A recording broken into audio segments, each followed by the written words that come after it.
Alors ça, on est à la limite du défaut de conseil quand même, parce que quel est l'intérêt de mettre du dans un PER? Je te rappelle que nous on te met l'impact des frais qui sont les frais des fonds, mais on te met même pas les frais des enveloppes qui contiennent tes fonds. Donc en gros le manque à gagner est monstrueux. Aujourd'hui je vais réagir à une vidéo. La vidéo de Finari sur l'ingénieur de Microsoft qui gagne 85 000 € par an, qui a été arnaqué par son conseiller en gestion de patrimoine. Ok. Celui qui présente la chaîne de Finari va analyser le patrimoine de l'ingénieur de Microsoft et on va voir pourquoi il se serait fait arnaquer par son CGP et qu'est-ce qui se passe dans cette vidéo. C'est parti. Bonjour à tous, bienvenue dans une nouvelle analyse de patrimoine. Aujourd'hui, je vous emmène chez Microsoft pour un ingénieur qui s'est fait arnaquer par son conseiller. Du coup, ingénieur arnaqué par son conseiller, patrimoine brut 608 000 €, patrimoine net 112 000 €. Alors, 600 000 € à peu près de patrimoine brut, patrimoine net 112 000 €, 400 000 € dans l'immobilier. On a plus de 100 000 € dans tout ce qui va être actif financier, le patrimoine financier. Il n'a peut-être pas fini de rembourser tous ses emprunts. Salaire de 85 000 € fixe, plus 25% de variable, donc forcément, c'est des gros salaires chez Microsoft. Bon, dans la tech en général, mais là, c'est particulièrement impressionnant. Nous avons un enfant avec ma compagne et elle en a un d'une première union. Vers 2017, je me suis tourné vers un CGP, un conseiller en gestion de patrimoine, mais en gros c'est un conseiller financier quoi, pour m'aider à optimiser mes investissements. Après 7 ans, la performance n'est pas dingue sur les supports actifs. Alors attention, un CGP n'est pas forcément un conseiller en investissement financier. Le conseiller en investissement financier, il a un statut réglementé. Il ne peut pas faire tout et n'importe quoi. Donc si le conseiller en investissement financier fait un défaut de conseil ou fait quelque chose qui est malsain, qui va contre l'intention de son client, il risque très gros. Chaque année, le conseiller en investissement financier risque d'être contrôlé. C'est l'intérêt d'une activité réglementée. Elle peut être contrôlée. Si ce conseiller financier, soi-disant conseiller financier, on ne sait pas, parce qu'il existe des CGP qui ne sont pas conseillers en investissement financier, qui ne sont pas CIF, qui n'ont pas l'examen de l'autorité des marchés financiers en poche, et pourtant ils se définissent comme étant des CGP. Et la différence entre conseiller en investissement financier qui fait des opérations de gestion de patrimoine, qui lui a une activité réglementée par l'autorité des marchés financiers, qui lui peut se faire contrôler par la CNCIF à n'importe quel moment, qui lui exerce une profession libérale, qui lui a un statut qui permet pas de faire tout et n'importe quoi avec son client, parce que s'il se fait contrôler, il risque très cher. Et le CGP qui, à côté, lui, peut-être n'a pas le statut CIF, et peut-être que lui, il préconise des conseils, peut-être qu'il a le droit, mais il n'a pas le statut de profession réglementée. Donc il faut faire attention à ça. Et tous les CGP ne sont pas des CIF. Tous les CGP ne sont pas des professions libérales. Il faut vraiment faire attention à ça. Et quand tu vas sélectionner un CGP, ou si jamais, voilà, on entend parler d'un CGP qui a fait n'importe quoi, il faut pas mettre les CIF dans le même panier que les CGP. Maintenant, oui, un CIF peut travailler soit pour une banque, soit pour une organisation. Il y a des CIF qui sont rémunérés par commission, d'autres honoraires, et certains CIF, ils prennent les deux. C'est-à-dire honoraire plus commission, chacun fonctionne comme il veut. À partir du moment où tu es CIF, tu es profession libérale, donc tu es réglementé. Mais après, ton mode de travail, ta façon d'être rémunéré, ça c'est le CIF qui décide. Le CIF indépendant va travailler tout seul. Donc les clients qu'il va avoir, c'est lui qui va faire ses propres démarches. Donc il va voir peut-être ses propres brokers, ses propres courtiers, peut-être qu'il a ses propres contacts, mais il va faire la démarche d'à chaque fois entamer des recherches pour aller préconiser à son client des solutions, mais il n'aura pas forcément de partenaires affiliés, tandis que le CIF qui ne sera pas indépendant, il aura en général des partenaires et ces partenaires le rémunéreront sous forme de commission. Donc on a le CGPI, conseiller en gestion de patrimoine indépendant, et le CGP non indépendant. Mais bien sûr, il faut bien rapprocher ça avec le côté CIF. Après 7 ans, la performance n'est pas dingue sur les supports activés. Alors FIP, assurance vie, PER, mais certains ont représenté une économie d'hier, d'impôt sur le revenu importante, FIP et Girardin. Alors déjà, bon ça je pense que je vous l'ai déjà dit, mais on n'investit pas pour baisser ses impôts. C'est-à-dire ça c'est vraiment une conception qui n'existe pas. On investit pour augmenter son patrimoine, et ensuite, une fois qu'on a trouvé quelque chose qui va augmenter notre patrimoine, on essaye d'optimiser la fiscalité. Mais c'est dans ce sens-là qu'on travaille. On ne travaille pas pour baisser ses impôts. Personne, ça ne sert à rien de baisser vos impôts. Vous préférez payer plus d'impôts si vous pouvez gagner plus, n'est-ce pas? Donc là, l'idée, c'est de baisser votre fiscalité, mais avec un bon placement. Et là, malheureusement, les placements défiscalisants sont souvent des très mauvais placements. Alors les Girardins, etc., pas forcément, mais il y a des très très mauvaises surprises. Et donc là, a priori, il en a une. J'ai suspendu tous les versements. Alors, petit aparté sur ça. Si j'ai bien compris, on investit selon lui dans des solutions qui permettent d'augmenter son patrimoine tout en évitant au maximum de se faire avoir par les impôts. Les assurances vie, les FIP, les PER sont présentés selon le présentateur Mounir, c'est Mounir, c'est ça, de Finari, comme étant des produits voilà, qui sont pas fiables. En tout cas, c'est pas important et au contraire, ça permet de peut-être alléger sa fiscalité, mais ça n'apporte pas beaucoup de rendement. Et donc, au final, c'est pas des bons produits. Et ben, je souhaite mettre un petit bémol là-dessus. En fait, quand on accompagne nos clients, ils ont différents objectifs, ok? Et donc là, c'est pour ça que, en tant que CGP et même en tant que CIF, le plus important, c'est pas de savoir déjà à l'avance quelle solution on va proposer à notre client. Le plus important, c'est de savoir quels sont ses objectifs. Là, l'ingénieur dit que la performance n'est pas dingue. Pourtant, il a souscrit à ces solutions. Il savait dans quoi il s'engageait. Un CIF, quand il présente ses solutions, il a l'obligation de présenter les performances, en tout cas les performances moyennes visées. Il a l'obligation de présenter les coûts, il a l'obligation de présenter les gains potentiels et il a l'obligation de présenter aussi le gain fiscal. Donc c'est-à-dire que après et même avant la mise en place des solutions, dire au client qu'est-ce que ça va lui rapporter, qu'est-ce que ça va lui coûter et concrètement qu'est-ce qui va se passer si on met ces solutions-là en place. Et le client a le mot final, c'est-à-dire que si le client il voit que c'est quelque chose qui ne l'intéresse pas parce qu'il n'a pas assez de performance, il peut dire non. Pourquoi il a dit oui? Il a dit oui. Moi, je vais vous dire pourquoi il a dit oui. Ce client-là, il a dit oui parce que lui, son but, c'était peut-être de réduire ses impôts. Quand Mounir dit que justement, il faut investir dans le but d'augmenter son patrimoine et que la réduction ou l'optimisation fiscale n'est pas forcément la priorité numéro 1, ça dépend. Ça dépend pour qui. Là, la personne, l'ingénieur, son problème, c'est qu'il payait beaucoup d'impôts. Là, il a investi dans des solutions qui permettaient d'optimiser sa fiscalité et peut-être que c'est ce qu'il recherchait. Là, on n'a pas eu ici, quand je regarde son objectif, on va le voir tout de suite, on n'en a pas encore parlé. Mais je vais en parler tout de suite parce que ça me paraît important d'évoquer ce sujet-là tout de suite. Parce que quand on parle de quelqu'un qui a investi dans des solutions qui aujourd'hui, on peut s'en plaindre et dire qu'il recherche de la performance mais il n'en a pas eu, c'est problématique.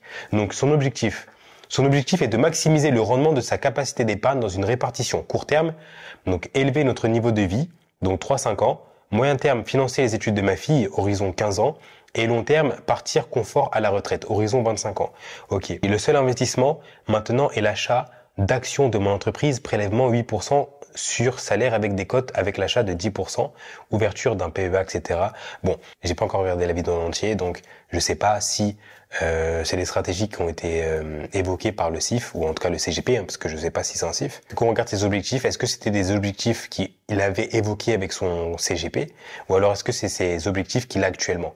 Parce que le CGP, je le redis encore une fois, il va pas te préconiser une solution qui répond pas à ton objectif. Et si c'est le cas, tu vas dire non. Pourquoi il a dit oui? Je vais évoquer quelque chose de très intéressant. C'est que Mounir a dit que, effectivement, on investit pour augmenter son patrimoine et pas pour baisser sa fiscalité. Ça n'a pas été dit, mais ça aurait été important de le dire. C'est qu'il a dit, après 7 ans, donc, on a vu qu'il a eu son conseiller, enfin, ça fait 7 ans, en tout cas, qu'il travaille avec lui, ou en tout cas, qu'il a travaillé avec lui.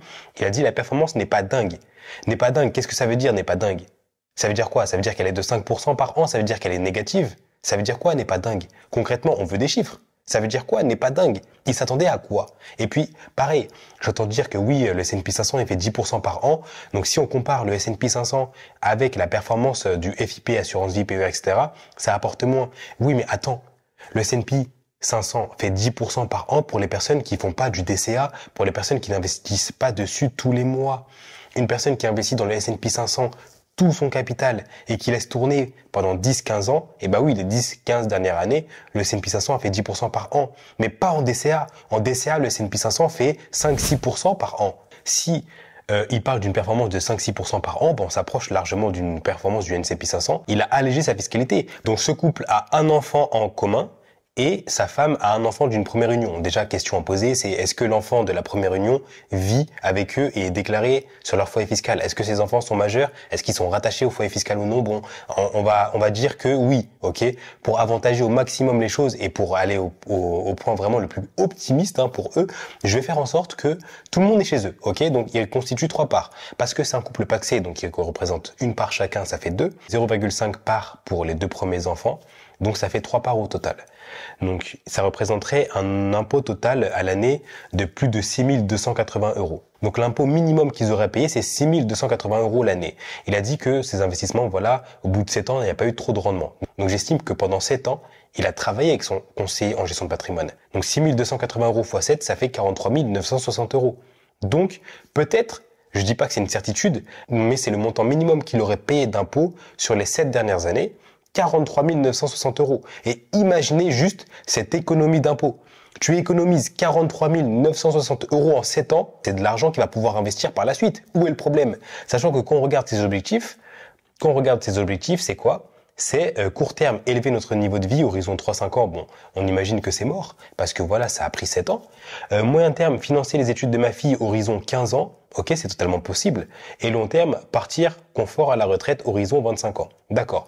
Bon, au total, sur 7 ans, peut-être qu'il y a des stratégies comme FIP, assurance vie, PER, voilà, il faut détenir une certaine durée avant de pouvoir en bénéficier. Pour le PER, il faut attendre la retraite ou voir acheter une résidence principale ou sous certaines conditions pour pouvoir le débloquer. Donc cet argent ne va pas pouvoir le débloquer, certes, mais en tout cas, la réduction d'impôts, c'est de l'argent qui va pas payer à l'État. Et je souhaite désormais piloter moi-même mes investissements. Alors déjà, en France, 95% des CGP sont rétro-commissionnés. Qu'est-ce que ça veut dire? Ça veut dire que quand notre ami ici verse dans son PER, souscrit à un Girardin ou verse dans son assurance vie, la société de gestion ou l'assureur va reverser une partie de sa commission au CGP parce que notre ami n'a pas payé le CGP. C'est-à-dire qu'il est rentré dans le bureau, il a eu des conseils, il est reparti, ça a coûté 0 sur le papier, mais ça n'a pas du tout coûté 0 puisqu'il a évidemment payé via des rétros. Donc forcément, vous voyez un petit désalignement d'intérêt. Le CGP, lui, a intérêt à vendre puisqu'il est commissionné sur les produits qu'il vend. Le client, évidemment, veut augmenter son patrimoine, mais les produits qui sont le plus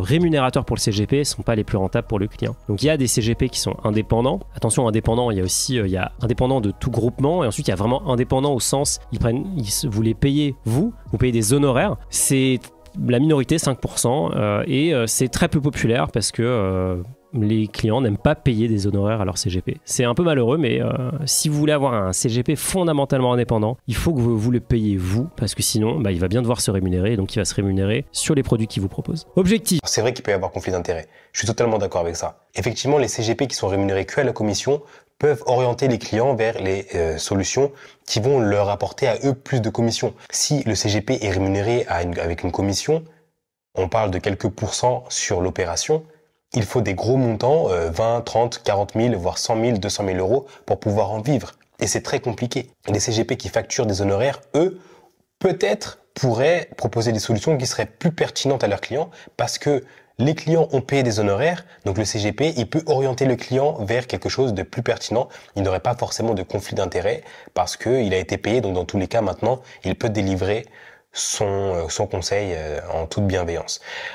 Je souhaite quand même souligner quelque chose. Les solutions qui sont préconisées aux clients sont livrées avec toutes les informations. Un CGP qui aujourd'hui donne des conseils à son client sur telle ou telle solution, il a l'obligation de dire qu'il est rémunéré à la commission si c'est le cas. Donc s'il n'est pas indépendant, il a l'obligation de le dire. Et de deux, le client sait dans quoi le CGP va le faire investir. Le CGP, quand il préconise sa solution client, peut-être que c'est pas la meilleure pour le client, peut-être. Mais le client, lui, il sait une chose, c'est il sait dans quoi il va investir et il sait quels sont les aboutissants de cet investissement. C'est-à-dire que il sait dans quelle compagnie il va investir, soit dans quelle compagnie d'assurance, soit dans quel organisme. Il sait concrètement les performances passées et peut-être les performances futures potentielles. Les performances passées ne présagent pas les performances futures. Mais le client sait, le client se renseigne. Et même moi, dans mes rendez-vous, j'invite les clients à se renseigner. Quand je les fais investir dans quelque chose, regardez ce que ça a fait. Si vous voulez, renseignez-vous sur l'entreprise, renseignez-vous sur ci, ça, et regardez, est-ce que ça vous convient à vos objectifs? Est-ce que ça, vous êtes d'accord avec ça? Si le client me dit non, on passe à autre chose. Si le client me dit oui, on y va. Mais maintenant, dire que voilà, ceux qui sont rémunérés à la commission pourraient donner des mauvais conseils parce que justement, avis biaisé, parce que conflit d'intérêt, parce qu'ils rechercheraient plus à gagner de l'argent plutôt qu'à aider leurs clients. Pourquoi tous les métiers qui exercent et qui ne se font pas payer en honoraires peuvent être sujets à ça, en fait, à ce type de problème? Un CGP qui délivre vraiment de mauvais conseils. Là, je parle vraiment d'un CGP nul, qui donne des conseils à ses clients et qu'au final, ses clients se font avoir, etc. Vous croyez qu'il aura quelle réputation? Aujourd'hui, avec Internet, un CGP qui fait un mauvais conseil, on l'allume. Il va pas pouvoir prospérer. Parce qu'il va devoir démarcher sans cesse, vu qu'il est rémunéré à la commission. C'est-à-dire qu'il va devoir tout le temps trouver des nouveaux clients, tout le temps trouver. Et s'il fait n'importe quoi, personne va le recommander.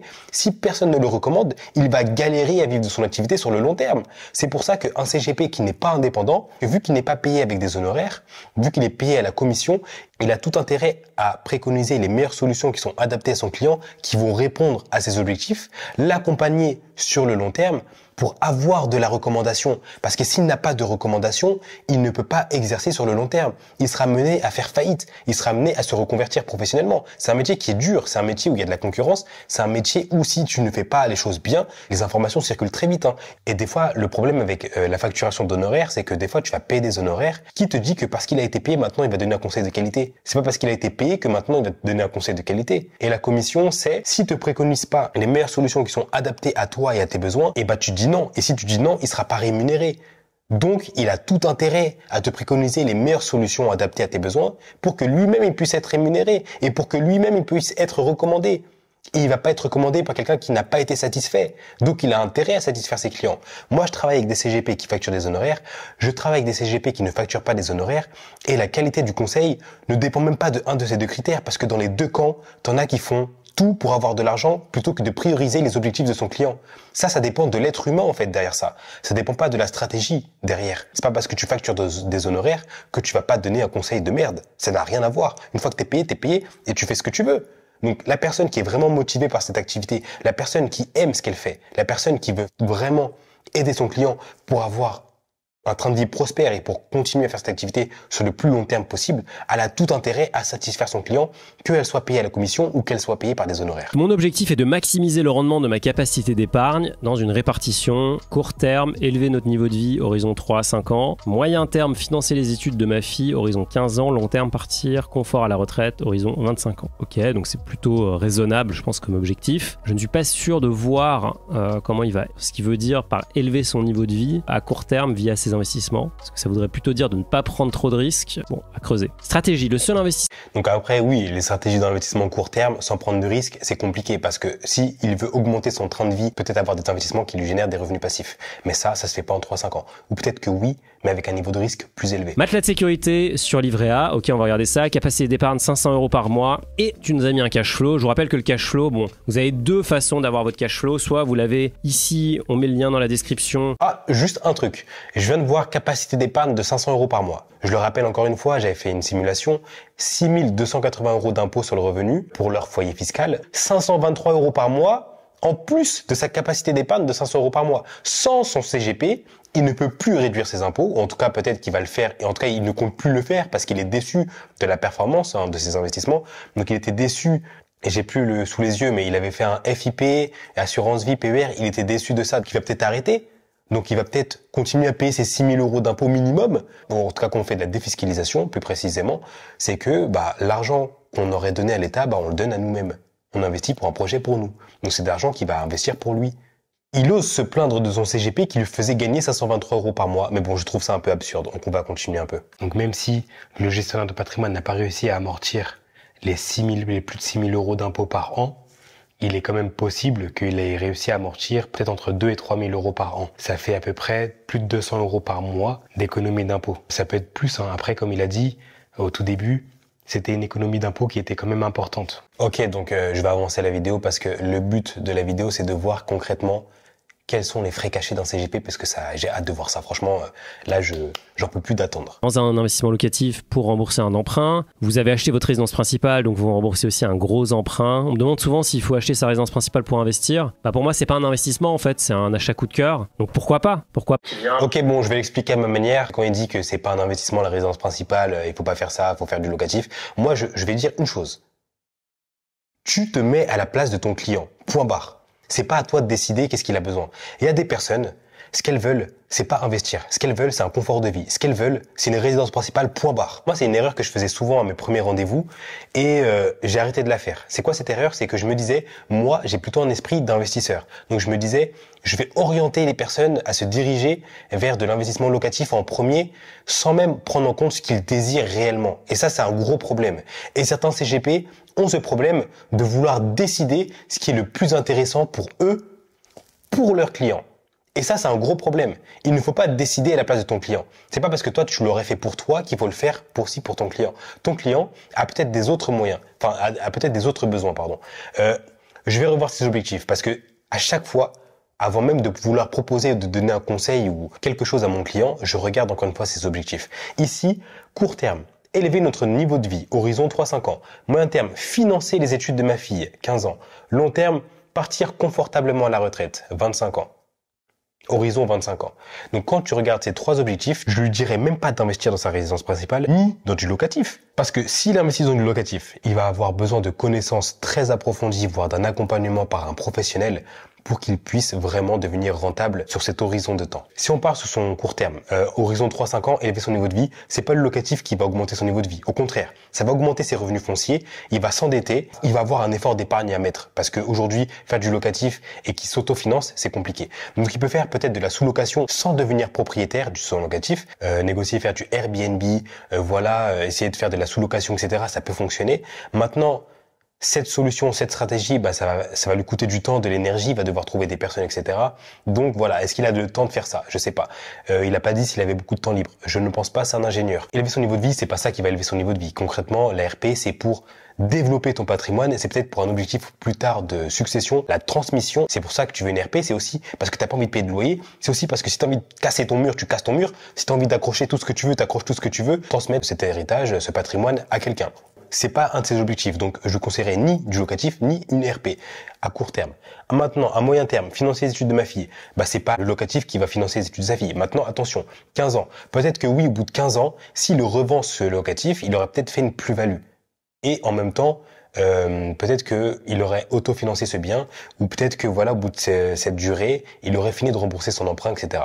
Peut-être. Donc peut-être qu'à moyen terme, ça pourrait être intéressant. Et maintenant, voir les conditions du locatif, encore une fois. Est-ce que c'est de la courte durée? Est-ce que c'est de la sous-location? Est-ce qu'il est vraiment propriétaire? Est-ce que, s'il y a un locatif avec un régime particulier? Il faut voir tout ça. Et résidence principale, c'est pas ça qui va financer l'étude de sa fille. Maintenant, long terme, partir confort à la retraite. Donc une RP peut être pertinent parce que quand tu pars à la retraite, et ça je le dis souvent dans mes rendez-vous, c'est que quand tu pars à la retraite, ton niveau de vie, il diminue drastiquement. Il y a des personnes qui gagnent beaucoup d'argent, même si leur revenu est divisé par 2 et qui reste tout de suite quand même au-dessus de la moyenne, c'est frustrant. Parce que tu avais un niveau de vie et maintenant, tu as beaucoup plus de temps libre et ton niveau de vie baisse. C'est dur. Parce que, imaginons que tu gagnes 5 000 € par mois et qu'à la retraite, tu gagnes 2 500. Tu vas te dire, ouais, mais la plupart des retraités, ils gagnent pas 2 500. Ouais, mais pour le mec qui a eu 5 000 € toute sa vie, il s'est habitué à ce train de vie. Ses revenus vont être divisés par 2 et il aura 2 fois plus, voire 3, voire 4 fois plus de temps libre. Donc, comment il va rentabiliser ce temps libre? Et en plus de ça, problème de santé, il va falloir réaménager la maison ou l'appartement, il va falloir prendre des équipements de soins, il va peut-être falloir penser à aussi un agent d'entretien ou quelqu'un qui va s'occuper de toi, etc. Enfin, les activités, ça va être payant. Enfin, il y a plein de choses. Les organisations, les coûts de transport. Il y a trop de frais, en fait, qu'il faut anticiper avant même de partir à la retraite. Si tu pars à la retraite et que tu as fini de rembourser toutes tes dettes, tu n'as plus d'emprunt sur le dos, ta résidence principale est à toi, elle a fini d'être payée, et au moins ça t'enlève ce poids sur les épaules. Donc, effectivement, ça peut être pertinent sur le long terme d'avoir une RP. Mais du locatif, d'après ses objectifs, financer les études de sa fille et élever son niveau de vie, c'est pas du locatif qui va accomplir, c'est pas grâce à du locatif, en tout cas du locatif classique, qui va aider à réaliser ces objectifs-là. Vous vous endettez, mais ensuite vous rentrez de l'argent, vous avez un cash flow qui rentre, donc qui vient en partie ou complètement couvrir la mensualité. Donc vous pouvez vraiment avoir une opération neutre ou à minima très peu impactante pour vous. Évidemment, si vous achetez votre résidence principale, vous payez plein de balles. Alors vous me direz, vous payez pas de loyer, etc.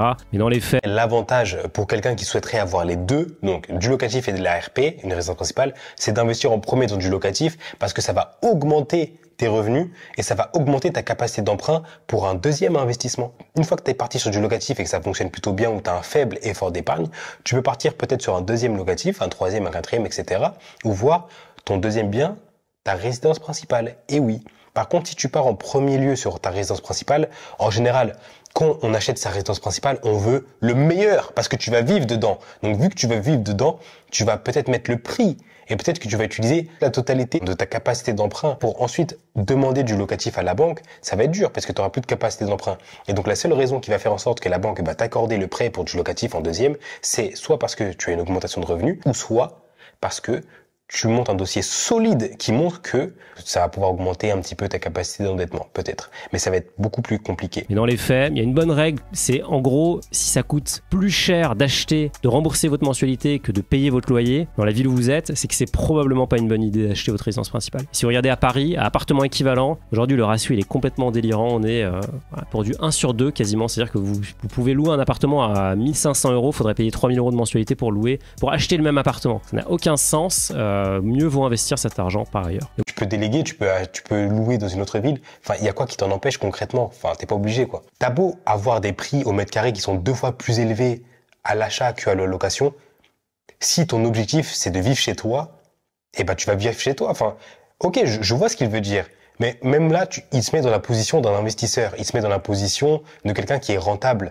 Mais moi, ce que j'essaie de dire, c'est que mes clients, les clients en général, enfin, les personnes, les êtres humains, ont des besoins, ont des objectifs. Si moi, je veux une Ferrari et que tout le monde me dit non, achète une Peugeot ou je m'en fous. Si moi, dans ma tête, je veux cette Ferrari, eh ben, je vais me l'acheter parce que j'ai mis en place les efforts nécessaires, etc. Et je veux me l'acheter, je vais me l'acheter. C'est mon besoin, c'est mon objectif. Peut-être que c'est pas rentable, peut-être que c'est pas pertinent, peut-être qu'elle va me lâcher, peut-être que je me serais fait avoir. Les objectifs des clients ne sont pas forcément les plus pertinents, ne sont pas forcément ceux qui ont le plus de rentabilité, ne sont pas forcément ceux que tu vas prendre pour toi en tant que conseiller, oui, mais c'est leurs objectifs, il faut les respecter. Il faut leur dire ce que ça va leur coûter, ce que ça va leur faire gagner, et ensuite, ils vont pouvoir se positionner. Ils le savent que c'est peut-être pas pertinent. Et une fois qu'ils le savent, ils se décident. Comme je l'ai dit, nous, on conseille, eux, ils choisissent. C'est eux qui ont le mot final. C'est eux qui choisissent réellement. C'est les clients. Du coup, on va regarder les enveloppes que tu as refilées ton conseiller. L'assurance vie, bon là, je vous le donne dans le mille, hein, c'est évidemment blindé de frais. On voit que tu peux économiser 56 000 € sur une assurance vie qui aujourd'hui pèse à peine 30 000 €. Donc forcément, il n'y a que des fonds actifs. Forcément, il n'y a que des fonds qui coûtent bien cher. Et je vous rappelle que la majorité de ces fonds vont sous-performer leur indice. D'ailleurs, on peut regarder, on peut en prendre un au hasard. On prend celui-là, échiquier, hop. On va regarder ici sur ce. Alors c'est vrai qu'il a raison dans le cas où il parle de l'assurance vie et des fonds qui font moins bien que leur indice. Et c'est vrai que quand tu investis, et ça peu importe le type de support, assurance vie, PEA ou quoi, quand tu vas investir dans un fonds, tu vas avoir une performance qui est inférieure à l'indice. Et c'est très rare de voir des gestionnaires qui surperforment leur indice. C'est très rare, c'est possible, mais c'est rare. Il affiche une performance de 58% en 5 ans, vous allez me dire c'est génial. Sauf que pendant ce temps, le marché boursier fait 179%. Donc, le marché, le MSCI World Information Tech Net Return. Donc, avec un ETF, en gros, tu aurais fait 50% de plus, même plus. Je suis totalement d'accord avec ce qu'il vient de dire. Là, le conseiller, il lui a préconisé l'échiquier artificiel d'intelligence BI, qui est un fonds qui fait 58%. Et moi, ce que je fais à chacun de mes rendez-vous, c'est que quand je présente un fonds, je tape le code ISIN dans la barre de recherche et je montre à mon client, comparé à son indice et comparé à d'autres fonds similaires, combien il fait. Comme ça, mon client voit de ses propres yeux ce que je lui propose, comparé à ses concurrents, comparé à l'indice. Il y a certains CGP qui ne sont vraiment pas spécialisés dans le milieu de la bourse, dans le milieu des investissements boursiers et dans les actifs financiers. Ça peut être un peu paradoxal dit comme ça, mais tu as des CGP qui sont plutôt spécialisés dans tout ce qui va être les démarches d'optimisation du patrimoine global, mais n'ont pas la spécialisation des marchés boursiers. Et donc c'est pour ça que oui, effectivement, il va te faire investir dans un fonds qui va peut-être faire moins bien que le marché en question, comme là il vient de faire. Moi, ce que je fais avec mes clients, c'est que je leur présente le fonds, je tape le code ISIN, on regarde ensemble, on regarde la cotation et on regarde si c'est excellent ou pas. Et puis après, effectivement, on compare avec les concurrents et voir si ça l'intéresse de continuer et de poursuivre les démarches. Mais dans tous les cas, même s'il fait moins bien que le marché, et alors, il fait mieux que son livret A. Son client, l'ingénieur, son matelas de sécurité, c'est un livret A. Que 50% plus. Donc c'est assez dur quand même. Et pour ça, tu as payé combien de frais? Donc 1,70% par an. Donc ça coûte quand même très cher. Là, pour moi, il y a un peu deux options quand vous êtes tanké dans une assurance vie comme ça. C'est soit vous pouvez arbitrer vers des ETF, soit il faut fermer l'assurance vie. Parce que l'assurance vie, vous pouvez uniquement la transférer au sein de l'assureur. Donc vous pouvez passer d'un courtier type classique à un courtier en ligne. Et généralement, généralement vous pouvez passer du coup d'une offre qui est 100% fonds actifs à une offre qui est ETF. Mais si c'est pas possible, honnêtement, il vaut mieux sortir de l'assurance vie, payer des impôts qui sont dus. Toi, tu as ouvert ton assurance vie, tu nous avais dit il y a 7 ans en plus. Donc ça se trouve que là, tu vois, t'as pas atteint les 8 ans, mais j'ai envie de dire peu importe, parce qu'en fait, tu perds tellement au change chaque année que ça ne vaut vraiment pas le coup d'attendre. Je sais qu'il y a une espèce de tendance à l'immobilisme dans ces moments-là, mais croyez-moi, mieux vaut sortir et mieux vaut payer ses impôts, payer son dû et passer à autre chose pour pouvoir repartir sur une enveloppe propre. Donc la première chose que je ferais... C'est un très très mauvais conseil. Assurance vie, il y a des frais élevés. Vraiment, alors là, je suis d'accord à 100%. Par contre, quand il dit que après le niveau de frais qu'on vient de voir là, 58 000 euros, je crois, en 7 ans, après avoir payé ce niveau de frais, il va casser son assurance vie pour repayer des impôts dessus. Une fiscalité allégée après 8 ans, un abattement très intéressant pour la succession de 152 500 euros par héritier, pouvoir investir dans des fonds très diversifiés, gérés par des gestionnaires, etc. Et qui font une performance quand même beaucoup plus intéressante que les taux d'intérêt bancaires. Après avoir payé tous ces frais, tu vas lui dire de racheter son assurance vie pour encore payer des impôts dessus. Mais tu veux le faire payer combien?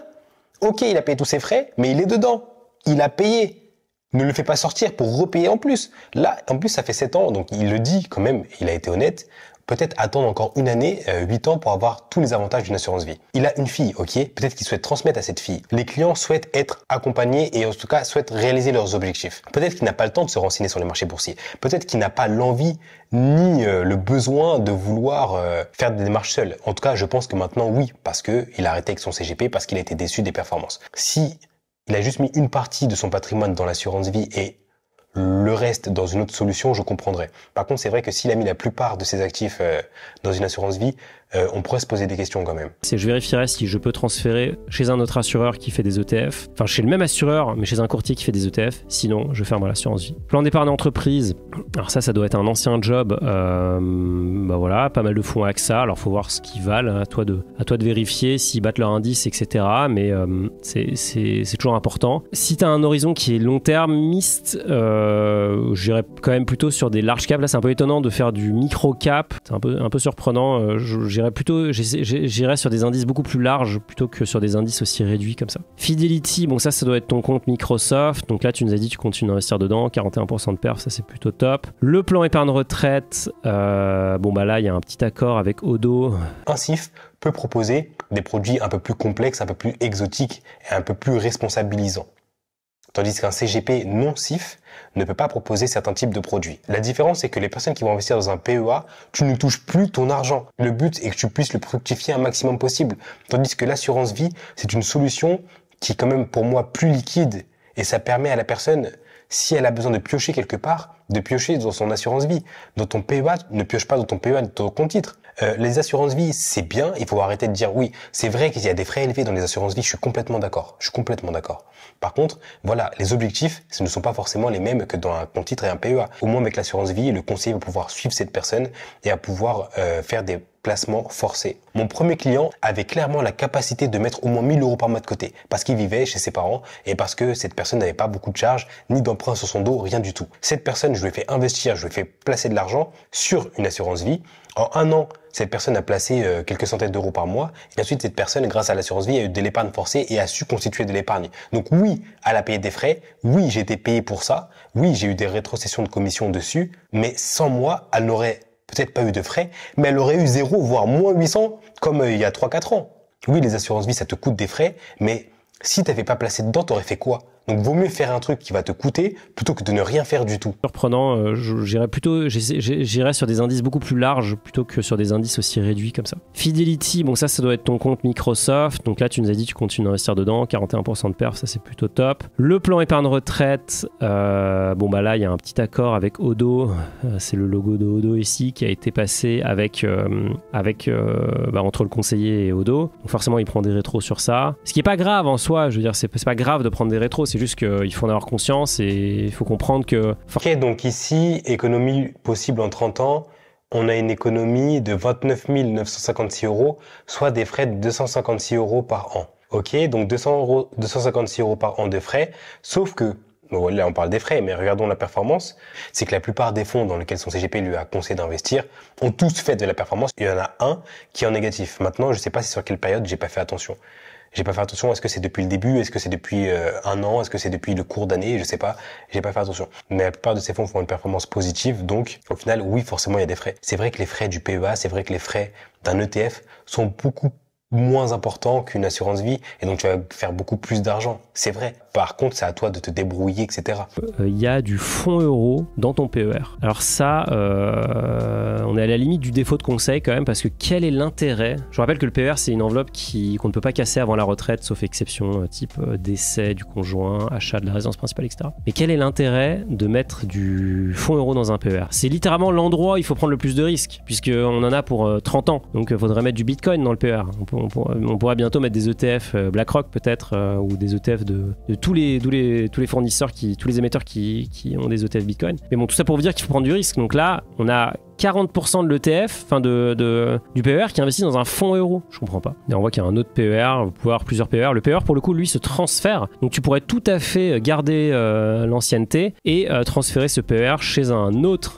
Alors j'ai peut-être une explication à ça. Le PER, déjà, c'est une solution qu'on débloque à la retraite ou pour l'achat d'une résidence principale ou quoi. Ce qu'on n'a pas dit, ce qu'on n'a pas vu, on ne sait pas ce qui s'est passé au premier rendez-vous. On ne sait pas ce qui s'est passé, on ne sait pas clairement les objectifs qui ont été traités avec l'ingénieur.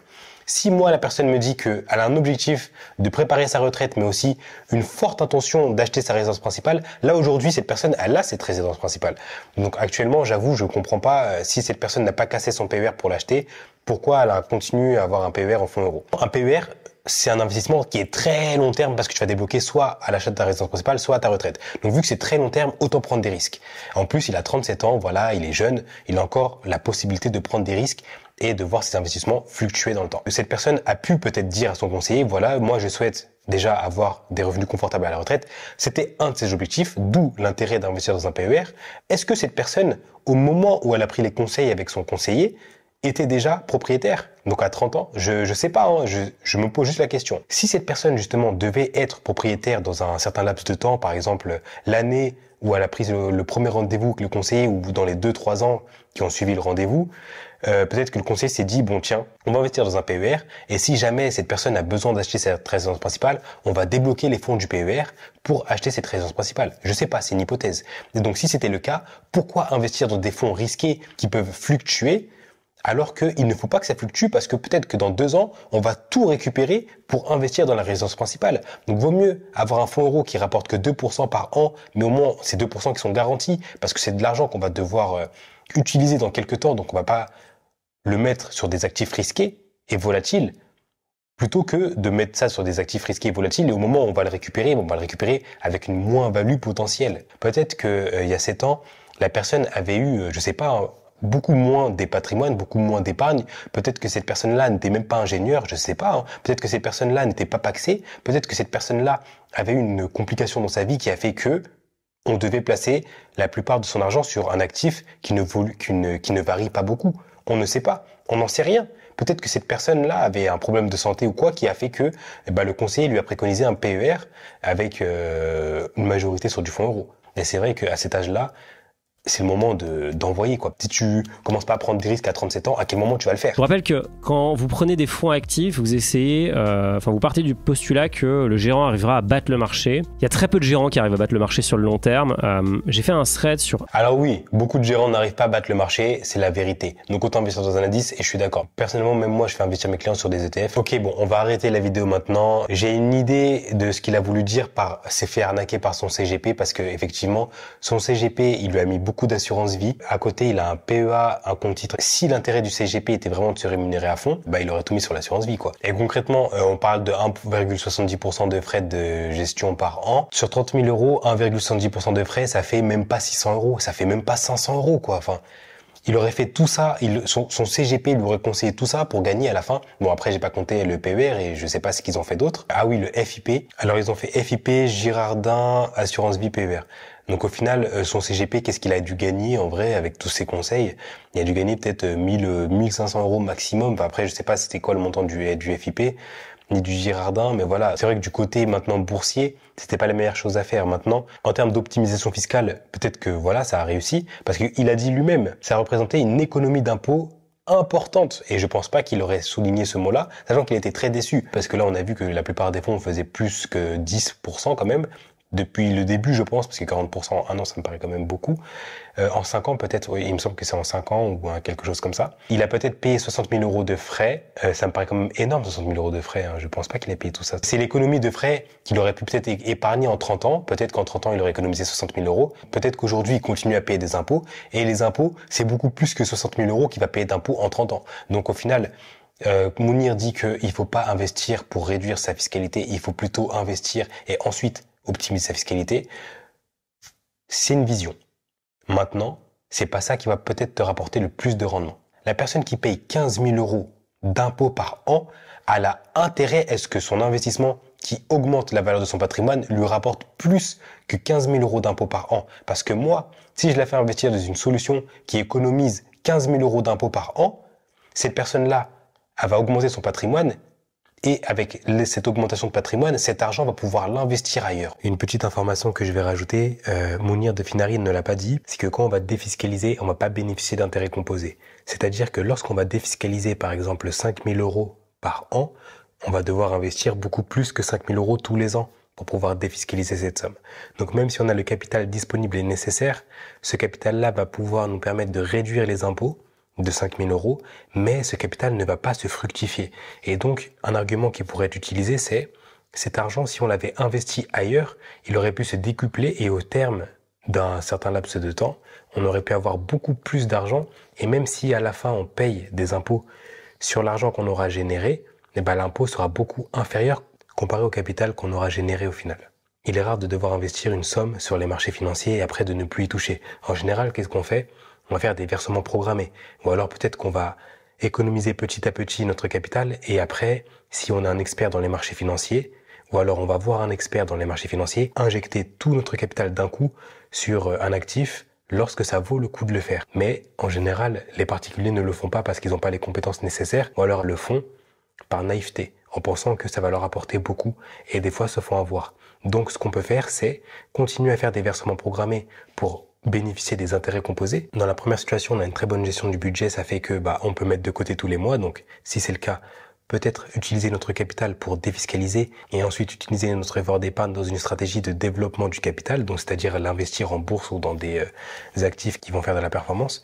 Et ensuite, pour les personnes qui gagnent beaucoup d'argent, si elles ont un gros capital, elles peuvent utiliser une partie pour réduire les impôts, peut-être pas la totalité, et ensuite une autre partie pour l'investir. Mais dans tous les cas, cette personne va pouvoir aussi utiliser son effort d'épargne, donc c'est-à-dire mettre 100, 200, 500, 1000 euros de côté chaque mois si elle le peut, pour développer son capital dans les marchés boursiers, dans l'immobilier ou dans un autre actif. Le plus intéressant, c'est de faire une simulation. Combien de ce capital on va utiliser pour la défiscalisation et combien on va investir, sachant que dans les investissements, on va pouvoir utiliser des versements programmés. Tandis que dans des solutions de défiscalisation, il y a quelques solutions qui le permettent, mais c'est vrai que c'est rare quand même d'utiliser notre effort d'épargne à 100%, enfin 100% de notre effort d'épargne dans des solutions de défiscalisation. C'est possible, mais en général, c'est très fortement déconseillé.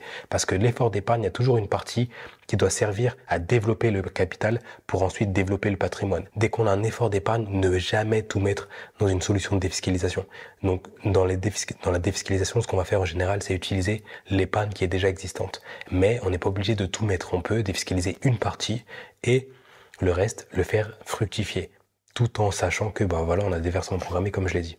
Donc tout est une question de simulation et voir au final quelle est la meilleure stratégie pour développer notre patrimoine avec le plus d'efficience possible. Si ton objectif c'est de réduire ta fiscalité, le CGPI c'est vraiment la personne idéale avec un avocat fiscaliste. Par contre, si ton objectif c'est que le rendement, que les marchés financiers, tu peux demander à ton CGP s'il est vraiment expert dans ça, dans les marchés financiers, parce que toi ce que tu recherches c'est que du rendement, c'est que de la performance. Mais ça, c'est à toi de lui dire en fait.